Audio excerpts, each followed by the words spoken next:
Hello everyone, welcome to biology class.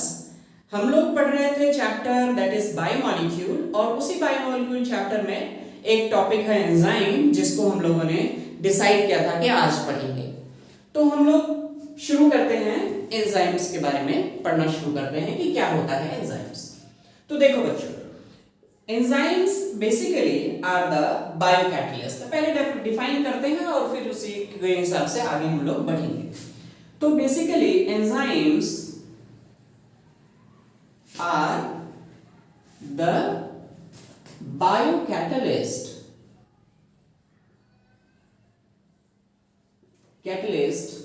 which enhance the rate of reaction.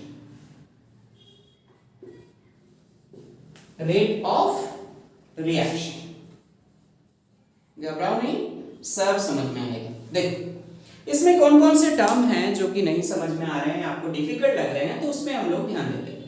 तो enzymes क्या होता है तो हमें जानना है, और बायोकैटलिस्ट क्या होता है, व्हाट इज बायोकैटलिस्ट। तो what is the catalyst? Catalyst is the chemical substance which alter the rate of reaction। हम लोग केमिस्ट्री में पढ़ते हैं कि what is the catalyst? The catalyst is the chemical substance which actually alter the rate of reaction। alter means कि rate of reaction को increase भी कर सकता है और rate of reaction को decrease भी कर सकता है। लेकिन बायोकैटलिस्ट का क्या मतलब है? मतलब इस तरह का catalyst, a type of catalyst which is only used in biological system, that is living organism की हम बात करते हैं। तो वहां पे कैटलिस्ट का क्या रोल होता है उसके बारे में हम लोग पढ़ते हैं। तो enzymes are the biocatalyst which enhance, आप इस पे ध्यान दो कि ये हमेशा क्या करता है, रेट ऑफ रिएक्शन को इंक्रीज करता है, हमेशा इंक्रीज करता है। जबकि हमने कैटलिस्ट के बारे में जानते हैं कि वो रेट ऑफ रिएक्शन को अल्टर कर सकता है, मतलब कि कम भी कर सकता है और ज्यादा भी कर सकता है। लेकिन बायोकैटलिस्ट के बारे में स्पेशल बात यह है कि ये इस तरह के कैटलिस्ट होते हैं जो हमेशा रेट ऑफ रिएक्शन को इंक्रीज करते हैं। ठीक है, तो कैटलिस्ट का डेफिनेशन बस इतना ही है। अब नेक्स्ट हम पढ़ेंगे characteristics of enzyme. Characteristics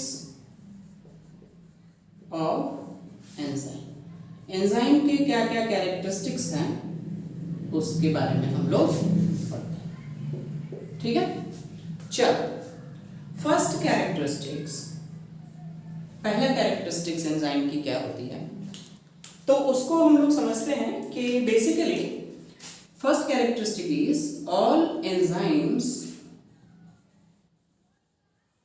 are protein. सारे के सारे एंजाइम क्या होते हैं, प्रोटीन होते हैं, एक्सेप्ट राइबोसोम। ठीक है, तो राइबोजाइम को छोड़ के जितने भी एंजाइम्स होते हैं वो सबके सब प्रोटीन होते हैं। अब राइबोजाइम क्या होता है तो basically this is the RNA, ये आरएनए होता है और आप जानते हो कि बाकी सबके सब प्रोटीन होते हैं। और थोड़ा सा अगर हम समझेंगे कि प्रोटीन के बारे में, तो प्रोटीन बेसिकली अगर एक्टिव साइट, आपने जानते हो कि प्रोटीन जो होते हैं प्राइमरी, सेकेंडरी एंड टर्शियरी, तीन स्ट्रक्चर होते हैं, क्वाटरनरी स्ट्रक्चर भी होते हैं। तो उसमें से अगर हम देखेंगे तो एक्टिव साइट्स की बात होती है कि एक्टिव साइट किस में पाया जाता है तो टर्शियरी स्ट्रक्चर में। तो मेनली ज्यादातर जो फंक्शनल एंजाइम्स होते हैं वो कैसे होते हैं, किस तरह का स्ट्रक्चर होता है, टर्शियरी स्ट्रक्चर ऑफ प्रोटीन। ठीक है, तो ज्यादातर एंजाइम, और टर्शियरी स्ट्रक्चर की वजह से क्या होता है, जब टर्शियरी स्ट्रक्चर बनता है तो उसकी वजह से पॉकेट बनते हैं एंजाइम में। आप जानते हो जब टर्शियरी स्ट्रक्चर प्रोटीन के बन रहे होते हैं तो उस टाइम में क्या बनता है, पॉकेट बनता है, और उस पॉकेट को हम बोलते हैं एक्टिव साइट। क्या बोलते हैं, एक्टिव साइट। तो थोड़ा सा हम लोग समझते हैं एक्टिव साइट के बारे में कि ये एक्टिव साइट होता क्या है। एंजाइम में एक्टिव साइट वो पार्ट होते हैं, actually the site at which substrate bind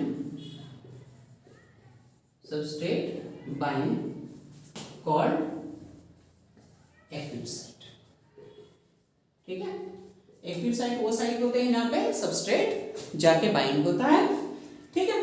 तो होता क्या है कि जब टर्शियरी स्ट्रक्चर जब फोल्डिंग होती है ना, प्रोटीन की जब फोल्डिंग होती है, जब प्राइमरी सेकेंडरी टर्शियरी स्ट्रक्चर बनता है, टर्शियरी स्ट्रक्चर में फोल्डिंग होने की वजह से क्या बनते हैं, पॉकेट बन जाते हैं, सर्विसेज बन जाते हैं। लाइक जैसे अगर हम बोले कि मान लो कि ये एंजाइम अगर है तो ये इस तरह से कुछ पॉकेट जैसा स्ट्रक्चर बन गया और इस पॉकेट को हम क्या बोलते हैं, एक्टिव साइट बोलते हैं। और इसी एक्टिव साइट से बाइंड होता है कौन, सबस्ट्रेट बाइंड होता है, ठीक है।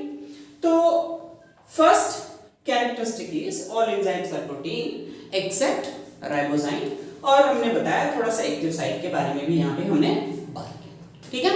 अब दूसरे कैरेक्टरिस्टिक के बारे में हम लोग जानते हैं। दूसरा कैरेक्टरिस्टिक है कि जो एंजाइम्स होते हैं वो क्या होते हैं, सबस्ट्रेट स्पेसिफिक होते हैं। Enzymes are substrate specific, substrate specific होते हैं। थोड़ा सा इसको हम लोग समझते हैं कि सबस्ट्रेट स्पेसिफिक का क्या मतलब होता है। सबस्ट्रेट स्पेसिफिक का मतलब ये होता है कि जैसे हम इनऑर्गेनिक कैटलिस्ट की बात करते हैं तो वो क्या करते हैं, एक कैटलिस्ट नंबर ऑफ रिएक्शन को कैटलाइज कर सकता है, लेकिन एंजाइम्स की अगर हम बात करते हैं, मतलब बायोकैटलिस्ट की अगर बात करते हैं, तो वो सबस्ट्रेट स्पेसिफिक होता है। मतलब एक कैटलिस्ट एक ही तरह के केमिकल रिएक्शंस को कैटलाइज कर सकता है। जैसे आपने देखा कि डाइजेशन करना है किसी प्रोटीन का, तो डाइजेशन करना है किसी खास प्रोटीन का, तो आपने बोला कि पेप्सिन एंजाइम है जो कि प्रोटीन का ही डाइजेशन कराएगा। और पेप्सिन कभी ऐसा नहीं है कि किसी दूसरे एंजाइम लाइक कार्बोहाइड्रेट का डाइजेशन करा दे या फिर फैट का डाइजेशन करा दे या फिर कहीं दूसरे जगह यूज हो, कहीं पे यूज नहीं होगा। मतलब एंजाइम्स आर सबस्ट्रेट स्पेसिफिक होता है, ये दूसरा फीचर। तीसरा फीचर हम लोग देखते हैं, थर्ड फीचर इज कि एंजाइम हमेशा always increase the rate of reaction, always increases the rate of reaction। ये हमेशा रेट ऑफ रिएक्शन को इंक्रीज करता है। और कैसे इंक्रीज करता है, bye lowering down the activation energy. लेकिन घबराओ नहीं, इसके बारे में हम बात करेंगे। Bye lowering down the activation energy को कम करके रेट ऑफ रिएक्शन को बढ़ाता है।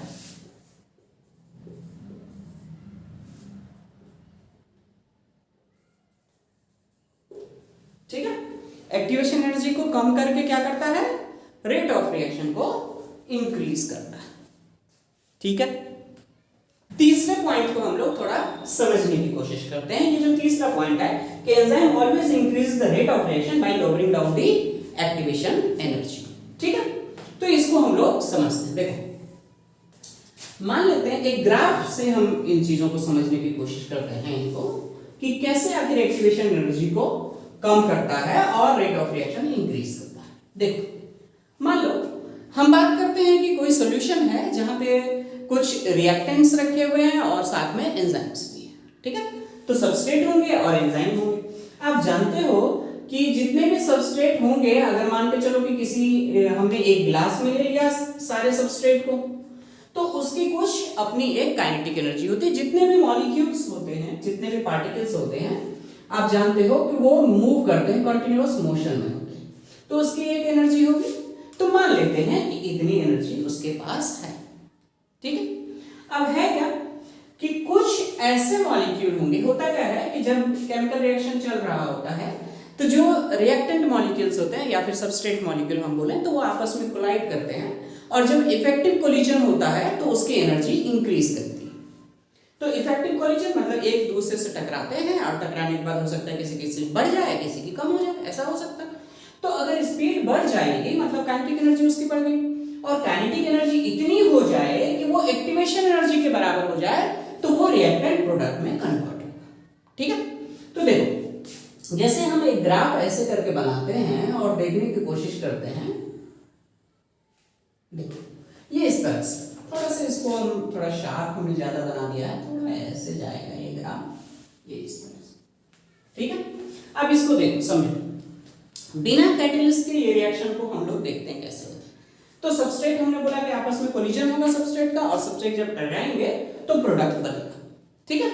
तो क्यों होगा ऐसा, तो हमने बोला कि जब कोलिजन होता है तो कोलिजन की वजह से कुछ मॉलिक्यूल ऐसे होंगे सबस्ट्रेट मॉलिक्यूल जिसकी काइनेटिक एनर्जी बढ़ जाएगी, और इतनी बढ़ जाए कि एक्टिवेशन एनर्जी के बराबर हो जाए, तो वो फिर हो जाएगा किसमें कन्वर्ट, प्रोडक्ट में कन्वर्ट हो जाएगा, ठीक है। तो मान के चलो कि ये रिएक्शन को इस तरह से प्रोसीड कर रहा है, जैसे हम इस पे ले लेते हैं एक्स एक्सिस में progress of reaction, progress of reaction ले लेते हैं, वाई एक्सिस पे हम क्या लेते हैं, पोटेंशियल एनर्जी को हम लोग लेते हैं, पोटेंशियल एनर्जी को वाई एक्सिस पे ले लेते हैं, ठीक है। तो एक्स एक्सिस में प्रोग्रेस ऑफ रिएक्शन था और वाई एक्सिस पे पोटेंशियल एनर्जी, तो हमने बोला कि, और ये हम मान लेते हैं कि एक्टिवेशन एनर्जी, मतलब एक्टिवेशन एनर्जी वो एनर्जी है जितना अगर किसी सबस्ट्रेट के पास अगर किसी सबस्ट्रेट को मिल जाए तो सबस्ट्रेट प्रोडक्ट में कन्वर्ट हो जाएगा। तो सबस्ट्रेट के पास जो अपनी एनर्जी होती है जरा सा देखो इतनी है, और जो प्रोडक्ट बना है देखो प्रोडक्ट जो बना है उसके पास एनर्जी कम है, जबकि सबस्ट्रेट अगर देखें तो सबस्ट्रेट पर एक एवरेज एनर्जी हमने बोला इतनी है, ठीक है। और कुछ सबस्ट्रेट ऐसे होंगे जिसके पास ज्यादा एनर्जी होगी और ज्यादा एनर्जी की वजह से वो प्रोडक्ट में कन्वर्ट हो जाएगा, ठीक है। अब देखो एंजाइम क्या करता है, ये बिना एंजाइम की रिएक्शन।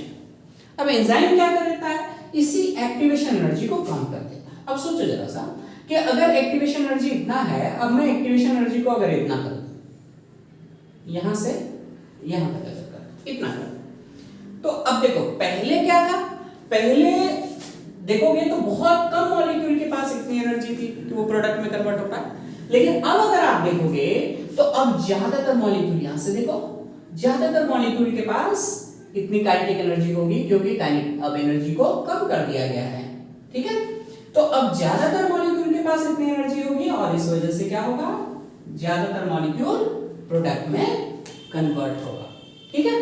तो ये बेसिकली ये भी एक्टिवेशन एनर्जी है, लेकिन ये activation energy with catalyst, activation energy with catalyst, catalyst के साथ। तो आपने देखा कि किस तरह से काम करता है, कैटलिस्ट बेसिकली लोअर डाउन करता है एक्टिवेशन एनर्जी की। ये थर्ड पॉइंट था कि enzymes always increase the rate of reaction, हमेशा रेट ऑफ रिएक्शन को इंक्रीज करता है, ये भी बात आप समझो, क्योंकि जो इनऑर्गेनिक कैटलिस्ट होता है हमने बोला कि वो क्या करता है, रेट ऑफ रिएक्शन को इंक्रीज भी कर सकता है, रेट ऑफ रिएक्शन को डिक्रीज भी कर सकता है। लेकिन जो ऑर्गेनिक कैटलिस्ट की हम बात करते हैं, मतलब बायो कैटलिस्ट एंजाइम की अगर बात करते हैं, तो एंजाइम ऑलवेज क्या करता है, increase the rate of reaction. और कैसे, तो bye lowering down the activation energy, इस तरह से काम करता है।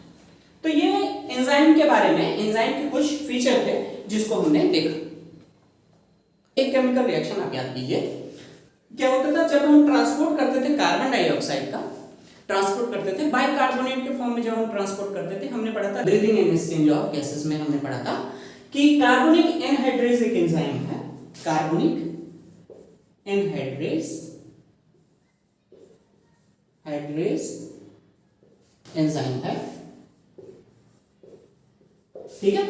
ये क्या करता है, ये बेसिकली आपने देखा था कहां पे, breathing and exchange of gases में, कि वाटर को कार्बन डाइऑक्साइड के साथ रिएक्ट करते थे, ठीक है, और कार्बोनिक एनहाइड्रेज एंजाइम के मदद से ये कन्वर्ट होता था H2CO3 में, कार्बनिक एसिड में, और फिर कार्बनिक एसिड से आपने देखा था कि बाइकार्बोनेट में HCO3 और H+ में कन्वर्ट होता था, इस तरह से, ठीक है, आपने देखा था। तो दोनों जगह कार्बनिक एनहाइड्रेज एंजाइम है। तो आप जरा सा समझने की कोशिश करो कि प्रोडक्ट बनने के लिए तो कार्बनिक एनहाइड्रेज एंजाइम, तो मैं बोल रहा हूं कि ये केमिकल रिएक्शन बिना इस एंजाइम के भी हो सकता है, ठीक है। और अगर बिना एंजाइम के अगर ये केमिकल रिएक्शन होता है, तो मैं बोलूंगा कि इन 1 आवर, 1 घंटे में, पता है कितने प्रोडक्ट बनते हैं, 200 मॉलिक्यूल ऑफ प्रोडक्ट। कितने बनते हैं, 200 प्रोडक्ट के मॉलिक्यूल बनते हैं।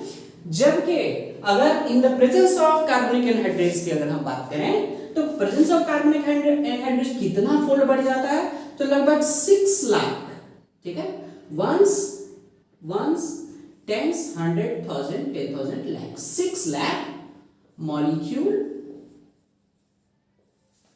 पर सेकेंड। सोचो कितना फोल्ड बढ़ गया। तो ये पावर है कैटलिस्ट का, इसके बारे में हमने थोड़ा आपको आइडिया दिया। आप जानते हो प्रोटीन है, एंजाइम्स आर प्रोटीन और ज्यादा से ज्यादा आरएनए, तो राइबोजाइम, तो दोनों ही क्या होते हैं, हाई टेम्परेचर पे दोनों डीनेचर हो जाते हैं हाई टेम्परेचर। अब होगा क्या कि प्रोटीन है तो डीनेचर, लेकिन कुछ एंजाइम्स ऐसे होते हैं, एंजाइम्स आइसोलेटेड फ्रॉम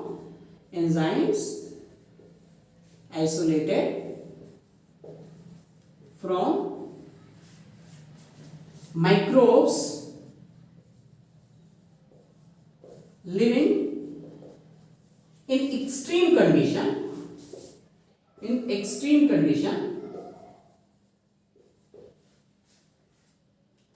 can